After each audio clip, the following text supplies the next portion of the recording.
Welcome to the ESPN FC 100, our list of the best players and managers in the world.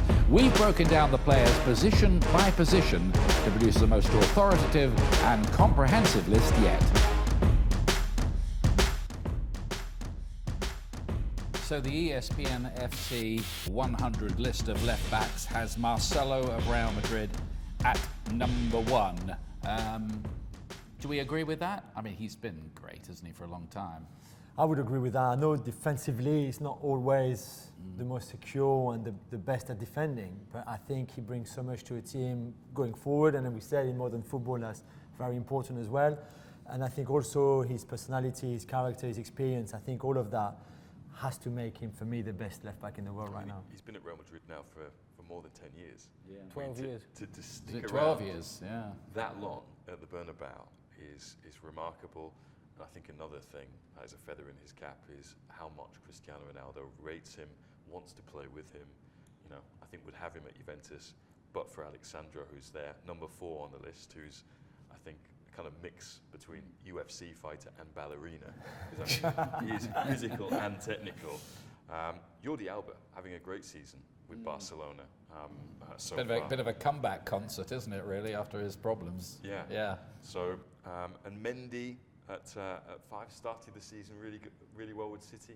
I'm not sure. Is he a good defender? He's not playing. He's great going forward. I think we've established we don't want our fullbacks to defend now. When he was playing at City, he looked amazing. He looked great for City, but how many games has he played this season? I mean, so he's played a lot before the recent injury. He's played a lot this season, didn't play at all of last season.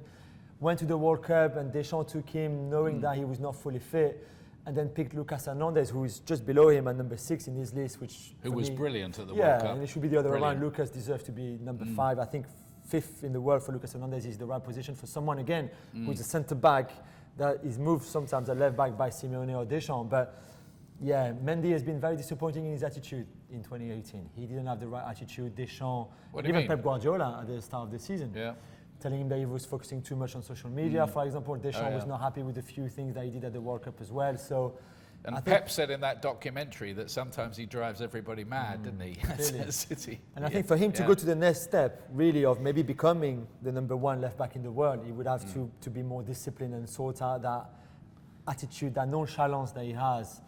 Far too much. What an achievement for Andy Robertson of Liverpool to make it there, because he, you go back a year, he wasn't even first choice for Liverpool. He went in to see Jurgen Klopp and said, look, what do I have to do to be the number 1? And he was told straight, what you're doing at the moment isn't good enough. You've got to step it up. He went away, didn't moan, he didn't cry to the papers, and he made those improvements. And I mean, amazing for a guy who was playing at Queen's Park in Scotland in front of a few hundred people. So, I mean, that's quite a story, isn't it? Ian, throw it forward. I mean, this is a guy who was going down to the Championship with Hull City, and then finds himself playing in a Champions League final, and completely deservedly so. So, I mean, that again, you look at the player's ability to improve themselves, and he's definitely got to be, in terms on this list, most improved by a long way. And still very young player. I mean, he's looking amazing for the future for Liverpool. Yeah, I remember speaking to Atem Ben Arfa when he was at Hull City with him, and Ben Arfa used to say to me, you have to remember that name. Andy Robertson is that left back, and he's going to be amazing. He's got so much potential. Yeah. And you say, let's keep an eye on him. But you never thought that, like you said, he could make that much progress so quickly to get to the level he's now. And I mean, there's no limit for him. Sky is the limit. Anything else stick out from that list for you guys? I mean, it's still great to see Marcos Alonso, because he became 3rd generation of the Alonso family to represent Spain. But also, I mean, he was someone who was at Fiorentina and then under Conte at Chelsea, distinguished himself by playing as a wing-back. This season, that position doesn't exist at Chelsea. He's having to play in a back 4. Hasn't really affected his game, and he remains just a fantastic threat from set pieces. In the blood with that family, isn't it? Yeah, definitely. So no qualms with Alonso being there either. Worth noting the 3 Brazilians on that list. But it's an interesting fact from the Brazil perspective that it's such a strong sector. 3 left backs there. While meanwhile on the right, we really struggled to find someone to replace Daniel Alves. So looking good on the left.